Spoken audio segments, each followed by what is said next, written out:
Hi, welcome to I dream. ఈ మధ్యకాలంలో Kannappa movie చేసినంత హంగామా ఇంక ఏ సినిమా చేయట్లేదు. విడుదలకు ముందే ఈ సినిమా క్రియేట్ చేసిన బజ్ అంతా ఇంత కాదు. ఇప్పుడు ఆ సినిమాకి డైలాగ్ రైటర్గా పనిచేసిన శివప్రసాద్ గారు మనతో ఉన్నారు. ఆయన అడిగి సినిమా విశేషాలు మరిన్ని తెలుసుకుందాం. సార్ నమస్తే. ఎలాగున్నారు అని మిమ్మల్ని అడగాల్సిన అవసరం లేదు, బ్రహ్మాండంగా కనిపిస్తున్నారు. మా కన్నప్ప ఎలా ఉంది, ఎలా వస్తుంది కాస్త వివరంగా చెప్తారా? నేనే బ్రహ్మాండంగా కనిపిస్తున్నా అంటే నేను వర్క్ చేసిన కన్నప్ప ఇంకా అంటే నాకన్నా అద్భుతమైన లెజెండ్స్ బ్రహ్మాండమైన వాళ్ళు చాలామంది ఉన్నారు కనుక ఇంకా బ్రహ్మాండంగా కనిపిస్తుంది మీకు. సార్, ఇప్పుడు మీరు గతంలో చేసిన సినిమాలు చూసుకున్నట్టయితే రంగమార్తాండ కానీ, ఆ నలుగురు కానీ అన్ని కథా బలం ఉన్న సినిమాలు. మీరు ఆ నలుగురు సినిమాకి కథ విషయంలో కానీ డైలాగ్స్ కానీ అందించారు. రంగమార్తాండకి అయితే మాత్రం ఓన్లీ డైలాగ్స్ రాశారనమాట, ఎందుకంటే అది ఆల్రెడీ రీమేక్ స్టోరీ కాబట్టి. బట్ ఈ హిస్టారికల్ మూవీకి వచ్చేలేకే దీనికి డైలాగ్స్ పరంగా ఎలాంటి జాగ్రత్త తీసుకోవాల్సి వచ్చింది? దీని జాగ్రత్త కాదండి, దీనికి ఏంటంటే బ్రహ్మాండమైన ఇన్స్పిరేషన్ ఏంటంటే అండి, ఒరిజినల్గా విష్ణు గారు ఏం చేశారంటే మన కథ రాశాడు, అంటే డైలాగ్స్ రాశాడు. ఇప్పుడు ఆల్రెడీ నేను వచ్చేటప్పటికి ట్రీట్మెంట్ మొత్తం రెడీగా ఉందండి. పెద్ద పెద్ద వాళ్ళందరూ కలిసి ట్రీట్మెంట్ చేశారు. ట్రీట్మెంట్ చేసిన దాన్ని నాకు స్క్రిప్ట్తో ఒకటి చెప్పారు. సరే, ఈ జనరేషన్ వాళ్ళకి అర్థం అవ్వాలి, మనం ఏంటంటే ఒక భక్తి సినిమా తీస్తున్నాం, లేకపోతే ఒక లెజెండ్, ఒక యోధుడి సినిమా తీస్తున్నాం అని భాషాపరంగా పెద్ద పెద్ద సందులు సమాసాలు ఉపయోగించి తెలుగు భాష పాండిత్యాన్ని కాకుండా తెలుగు భాషలో ఉండే సౌకుమార్యాన్ని ఒక సరళంగా, అందంగా, వ్యవహారికంగా చిన్నపిల్లాడు 6 ఏళ్ల పిల్లాడి దగ్గర నుంచి 60 ఏళ్ళ వరకు, అంటే పిల్లల దగ్గర నుంచి ఫిలాసఫీ చదివేంత వరకు అందరికీ కూడా అందుబాటులో ఉండే భాషలో రాద్దామండి. అంటే ఆయన ఆల్రెడీ ఎప్పుడైతే ఆయన అది చెప్పేశారో దాని ప్రకారమే డైలాగ్స్ రాయడం జరిగిందండి. అంటే కథ విషయం చూసుకుంటే మనకి 2వ శతాబ్దం 3వ శతాబ్దం ఆ పరిధిలో జరిగినట్టు ఉంటుందన్నమాట. ఇప్పుడున్న భాషకి ఆ కాలానికి లింక్ చేస్తూ ఆ డైలాగ్స్ ఎలా రాయగలిగారు అనేది నా క్వశ్చన్. అంటే ఒకటండి, అక్కడ భాషకి అప్పటి పరిస్థితి ప్రకారం అంటే అప్పుడు తెలుగు భాష ఉందా లేదా, తర్వాత తెలుగు భాష ఎప్పుడు పుట్టింది, ఇవన్నీ కాదండి. మనకు కావాల్సింది ఏంటంటే మనం అప్పట్లో ఉన్న ఒక కథనండి, ఒక కథని తీసుకుని దాన్ని ఏం చేసాం, మనకి తర్వాత బాగా తెలుసుకునేది బసవ పురాణంలో ఇదే కథ ప్రస్తావనకు వచ్చింది. అలాగే దూర్జటి శ్రీకాళహస్తి త్రిమహత్యంలో కూడా ఇదే కథావన వచ్చిందండి. ఆ రెండింటిని ఆధారంగా చేసుకుని ఆ ఆత్మని బేస్ చేసుకుని ఇవాల్టి అంటే 2025 ఇప్పుడు ఈ సంవత్సరంలో ఉండాలి, లేకపోతే ఈ దశాబ్దంలో, ఈ శతాబ్దంలో సంబంధించిన ప్రేక్షకుల అభిరుచులకు అనుగుణంగా ఆత్మని వదలకుండా ప్రజెంట్ డే కండిషన్స్కి అనుకూలంగా భాష పరంగా కానీ సీన్ల పరంగా కానీ అన్ని రకాలుగా జాగ్రత్తలు తీసుకుని చేయడం జరిగిందండి. రంగమార్తాండ సినిమాలో డైలాగ్స్ అయిన తర్వాత అబ్బా ఎవర్రా ఈ రైటర్ అద్భుతంగా రాశారని చెప్పి ఇండస్ట్రీ మొత్తం మాట్లాడుకుంది. కట్ చేస్తే మీరు ఇప్పుడు మంచు కాంపౌండ్లో వచ్చి జాయిన్ అయి ఉన్నారు. అంటే ఎలా మీ ఎంట్రీ ఎలా జరిగింది, ఈ ప్రాసెస్ గురించి కాస్త చెప్తారు? అంటే ప్రాసెస్ అంటే ఒకటండి, రంగమార్తాండ సినిమా రాశాక ఇక్కడ మన విష్ణు గారి వాళ్ళ ఆఫీస్లో వాళ్ళు ఒకరిద్దరు డైరెక్టర్స్ ఉన్నారండి. అంటే మన నాగేశ్వరరెడ్డి గారు, ఈశ్వరరెడ్డి గారు అని డైరెక్టర్లు ఉన్నారు. వాళ్ళు ఈ సినిమా రంగమార్తాండ చూడడం జరిగిందండి. ఇందులో డైలాగ్స్ బాగున్నాయి అనుకుని ఒకసారి మోహన్ బాబు గారికి రిఫర్ చేశారు వాళ్ళు. లక్కీగా ఏంటంటే మోహన్ బాబు గారు కూడా ఆ సినిమా చూశారు, ఏదో జరిగింది, చూసి ఒకసారి పిలుద్దామని అనుకున్నారు. వాస్తవానికి నన్ను పిలిచింది వేరే దానికి అనుకున్నట్టున్నారు, నన్ను వేరే ప్రాజెక్ట్కి ఏదో అనుకున్నారు. నేను వచ్చాక ఏమనుకున్నారంటే ఒకసారి ఇతని చేత కూడా ఒక వెర్షన్ రాయిద్దాం అనుకున్నారు. ఫస్ట్ ఒక 10-15 సీన్లు రాసేటప్పటికి బాగా ఇంప్రెస్ అయ్యి ఒక పూర్తి వెర్షన్ రాయన్నారు. రాయక అది ఆల్మోస్ట్ 1.5 month లోపల వెర్షన్ అయిపోయిందండి. తర్వాత ఇంకా ఇండస్ట్రీ హిస్టరీ లాగా అయిపోయింది అనమాట. అంటే మోహన్ బాబు గారు కానీ విష్ణు గారు కానీ తర్వాత అంటే వాళ్ళు ఎవ్రీ స్టెప్లోనూ మనకి ఎంకరేజ్మెంట్గా ఉండడంతో పూర్తి అయిపోయిందండి. ఇప్పుడున్న పరిస్థితుల్లో ఇలాంటి ఒక పెద్ద సినిమాని భుజాన్ని వేసుకొని పాన్ ఇండియా లెవెల్లో ప్రేక్షకుల ముందుకు తీసుకొస్తూ తనే నటిస్తూ ఇది చాలా పెద్ద రిస్క్ అని చెప్పాలి. ఎవరు మన మంచు విష్ణు గారు చేస్తున్నది చాలా పెద్ద రిస్క్ అని చెప్పాలి. ఆయన ఏంటంటే ఒక కన్నప్ప కథని ఈ జనరేషన్ ప్రేక్షకులకు చెప్పాలన్న ఒక ధ్యేయంతో మాత్రమే ఈ సినిమాని స్టార్ట్ చేశారు. ఒక రైటర్గా మీరు దగ్గరుండి ఆయన కష్టాన్ని ఎలా చూశారు, ఎంత కష్టపడ్డారు ఆయన సినిమా కోసం? అయ్యో బాబాయ్, నేను యాక్చువల్గా నేను వచ్చింది వాస్తవానికి 2 years అండి, ఆల్మోస్ట్ 1.5 year 2 years మధ్యలో వచ్చానండి ఇక్కడికి. అంతకుముందు ఆయన దాదాపుగా ఈ 10 ఏళ్ళు అనుకుంటాను ఆయనకు ఒక డ్రీమ్ కన్నప్ప సినిమా చేయాలని ఒక డ్రీమ్ అండి. తర్వాత ఏంటంటే దాని తర్వాత మోహన్ బాబు గారు వీళ్ళందరూ కూర్చుని కొంత దాన్ని ట్రీట్మెంట్ వరకు చేశారు. చేశాక ఆయన ఎంత కష్టపడ్డాం అనే దానికి ఒక చిన్న ఉదాహరణ చెప్తానండి. మేము న్యూజిలాండ్లో చేసామండి చాలా వరకు. నేను కూడా దాదాపు 3 నెలల పాటు న్యూజిలాండ్లోనే ఉన్నాను. అంటే ఇక్కడ 2 విషయాలు. ఒకటేంటంటే ఒక రైటర్ని న్యూజిలాండ్ తీసుకెళ్లారంటే ఒక టెక్నీషియన్స్కి వాళ్ళు ఇస్తున్న విలువ కానీ గౌరవం కానీ ఎంతనే తెలుస్తుంది. అట్లాగే రెండో విషయం ఏంటంటే అక్కడికి వెళ్ళాక ఏంటంటే ఎక్స్ట్రీమ్ వెదర్ కండిషన్ ఉండేవండి. ఒక్కొక్కసారి -2 degreesలోకి వెళ్ళిపోయేవి. ఒక్కసారి కుండపోతగా వర్షం వచ్చేది. ఆ ఒక గంట 2 గంటల తర్వాత విపరీతమైన ఎండ వచ్చేది.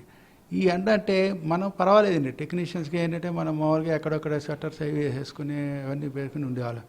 ఆర్టిస్ట్ డ్రెస్ వేసుకుని, ముఖ్యంగా ఇప్పుడు విష్ణు గారు ఉన్నారనుకోండి ఉదాహరణకి, ఆయన తెల్లారుజామున 2ంటికి లేచేవారో 3ంటికి లేచేవారో మాకు తెలిసేది కాదు. దాదాపుగా ఒక 2 hours 1.5 hour పట్టేది ఆయన మేకప్. అంతా అయ్యాక 5ంటికి ఆయన రెడీగా ఉండి మేము అక్కడ రోట్రో దగ్గరే ఉన్నామండి, న్యూజిలాండ్లో రోట్రో దగ్గర ఉన్నాం. అక్కడి నుంచి మా లొకేషన్ దాదాపుగా 1 hour 2 hours పట్టేది. అక్కడ వరకు మేము వెళ్తే అక్కడికి వెళ్ళిన దాకా ఉండి వాన వచ్చేది. అయినా వీళ్ళు అక్కడ ఉండే దగ్గరలో ఉండే ఒక టెంట్లోనే ఎక్కడో ఉండి మళ్ళీ వాన తగ్గాక వచ్చి ఎక్కడ ఏంటంటే ఈ ఒడిదుడుకులు ఎన్ని వచ్చినా సరే కాదు, మనం ఒక అద్భుతమైన సినిమా చేయాలి, దీనికి కష్టపడాలని కష్టపడింది. అట్లాగే ఇంకో విషయం చెప్తే మీరు ఆశ్చర్యపోతారు. షూటింగ్ జరుగుతున్నప్పుడు ఏమైందంటే ఒకసారి చిన్న టెక్నికల్ ఫాల్ట్ ఏదో అయిందండి. చిన్న డ్రోన్ వచ్చి ఆయనకి భుజానికి ఆల్మోస్ట్ భుజం లోపల దిగిపోయింది. అది విష్ణు గారికి దిగిపోయాక అంతా కంగారు పడినాం. సరే అక్కడ లక్కీగా డాక్టర్ వాళ్ళు ఏదో చెక్ చేశారు. మీరు చెప్తే ఆశ్చర్యపోతారండి. ఆ రోజు మధ్యాహ్నం అట్లా జరిగింది. మొన్నాడు కొంచెం వాతావరణం కొంచెం అటు ఇటు వచ్చి షూటింగ్ కొంచెం ఆగినట్టుంది. ఆ నెక్స్ట్ డే ఆయన రెడీగా ఉన్నారు. పొద్దున్న 5ంటికల్లా తెల్లారుజామున లేచేసి రెడీగా చలో అన్నారు.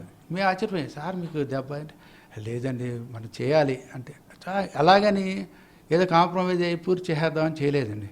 డెడికేటెడ్గా 100% ఆ ఎఫర్ట్ పెట్టి చేశారు. అంటే చూడండి, ఒక మనిషి ఒక గట్టి అంటే స్వప్నానికి కనుక సంకల్పం కనుక తోడైతే ఎంత స్ట్రాంగ్గా ఉంటుంది అనే దానికి విష్ణు గారు చేసిన కృషి అండి రియల్గా. అట్లాగే మోహన్ బాబు గారు సపోర్ట్ అండి. ఇప్పుడు ఇంత లెజెండ్ యాక్టర్, 50 ఏళ్ళు అండి ఇప్పటికీ ఆయనకి సినిమా ఇండస్ట్రీకి వచ్చి 50 ఏళ్ళు అండి. అయినా కూడా ఆయన డెడికేటెడ్గా నేర్చుకోవడం, ప్రతి లైన్ని నేర్చుకుని విష్ణు గారు ఎంత డెడికేటెడ్గా చేశారు, మోహన్ బాబు గారు అలాగే చేశారు. అట్లాగే పెద్ద పెద్ద యాక్టర్స్ అండి. మేము ఆశ్చర్యపోయేవాళ్ళం. వీళ్ళందరికీ స్క్రిప్ట్ పంపించేసామండి. ముందర ఒక 15 రోజుల ముందర, 4 నెల రోజుల ముందర పంపించాం. వాళ్ళందరూ వాళ్ళ భాషలో, అంటే ఉదాహరణకి మోహన్ లాల్ గారు ఉన్నారనుకోండి, మలయాళంలో రాసుకునేవారు, అంటే తెలుగు మాటనే మలయాళం లిపిలో రాసుకునేవారు. అట్లాగే కన్నడలోనేమో ఈయన దేవరాజ్ గారు రాసుకునేవారు. అలాగే తమిళంలోనేమో ఈయన శరత్ కుమార్ గారు, మధుబాల్ గారు అప్పుడప్పుడు ఇంగ్లీష్లో రాసుకునేవారు. ముఖేష్ సింగ్ గారు హిందీలో రాసుకునేవారు. ఇంకా ప్రభాస్ గారు, వీళ్ళందరూ అయితే మీకు తెలియదుగా తెలుగులోనే ఉండేది. కానీ వీళ్ళంతా ఏంటంటే సెట్కి వచ్చేటకే ప్రిపేర్ అయ్యి వచ్చేవారండి.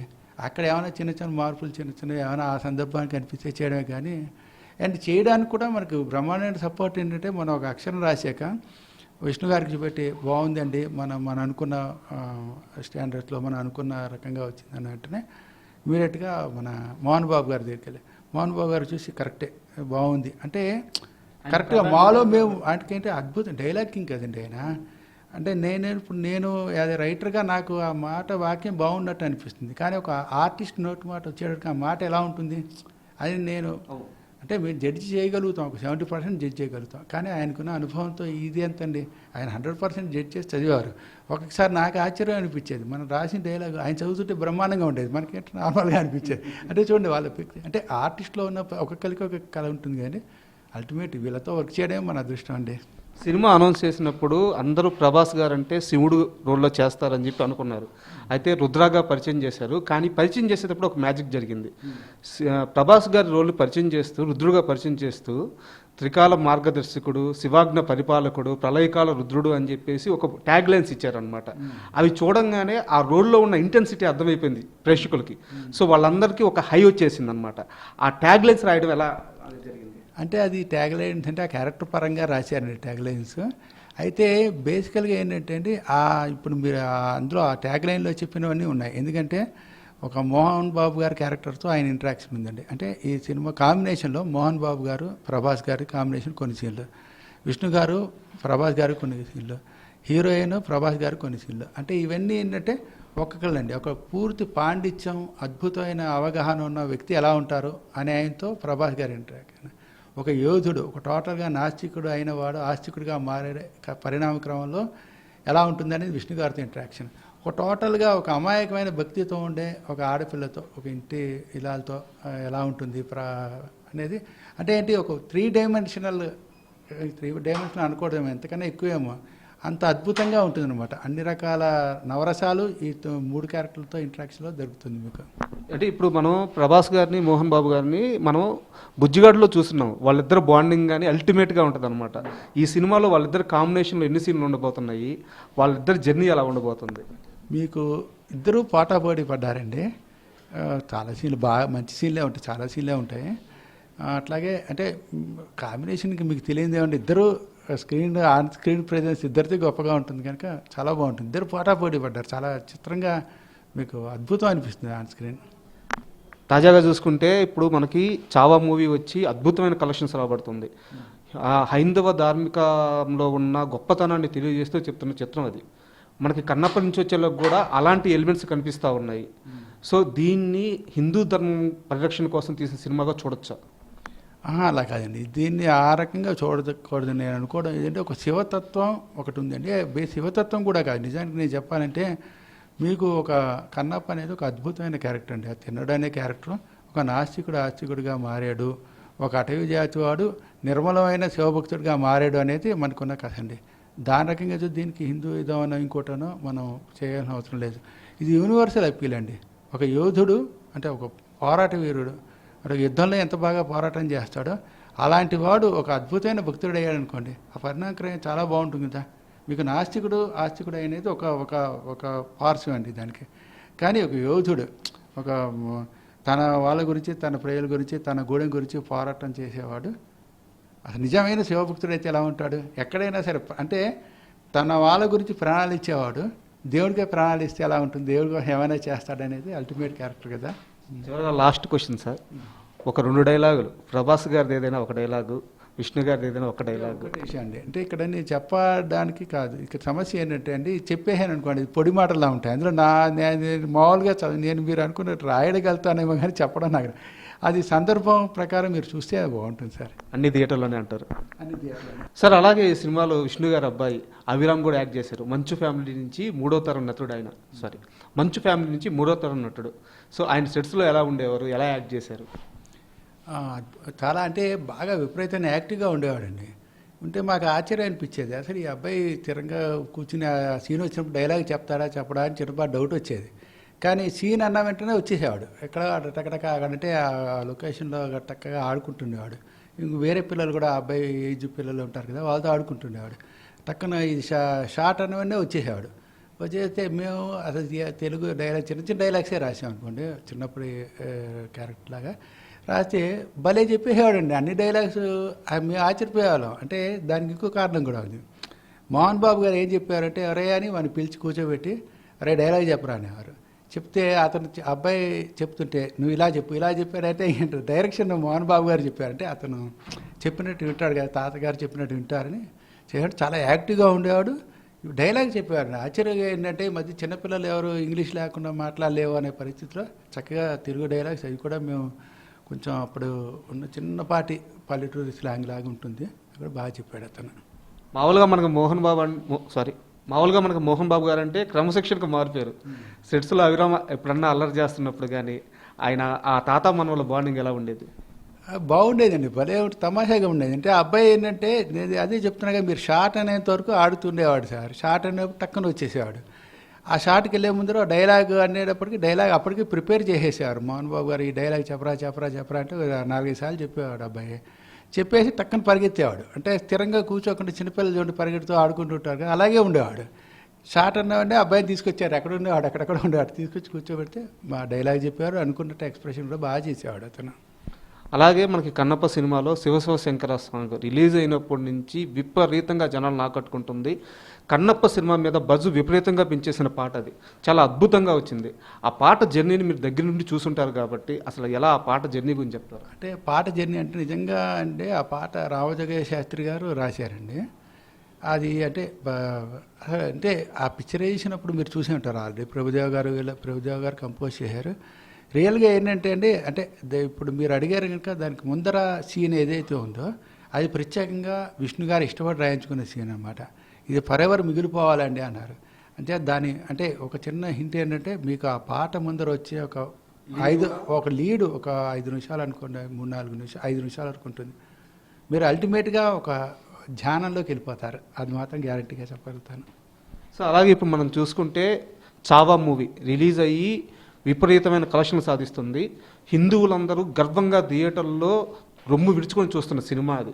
మనకి ఇప్పుడు కన్నప్పలో చూసినా అరే సారీ మనకి ఇప్పుడు కన్నప్పలో చూసినా అలాంటి ఎలిమెంట్స్ కనిపిస్తున్నాయి. హిందువులందరికీ ఈ సినిమా చాలా ప్రత్యేకంగా ఉండబోతుందని చెప్తున్నారు. 100% ఉంటుందండి. హిందువులని కాదు, ప్రత్యేకంగా అది ప్రపంచంలో ఉన్న వాళ్ళందరికీ కూడా ఇష్టమేనండి. Universal concept. అంటే ఇప్పుడు నాస్తికుడు ఆస్తికుడు అనేది ప్రపంచంలో ఉండే అన్ని చోట్ల, అంటే అది ప్రాంతాలకి, భాషలకి, దేశాలకి కూడా అతీతమైంది. అట్లాగే హిందుత్వంతో పాటు శివతత్వం కూడా కలిసింది కనుక డెఫినెట్గా అందరికీ, అన్ని వర్గాల ప్రేక్షకులకి నచ్చుతుందని అనుకుంటున్నామండి. Thank you sir, all the best. Thank you.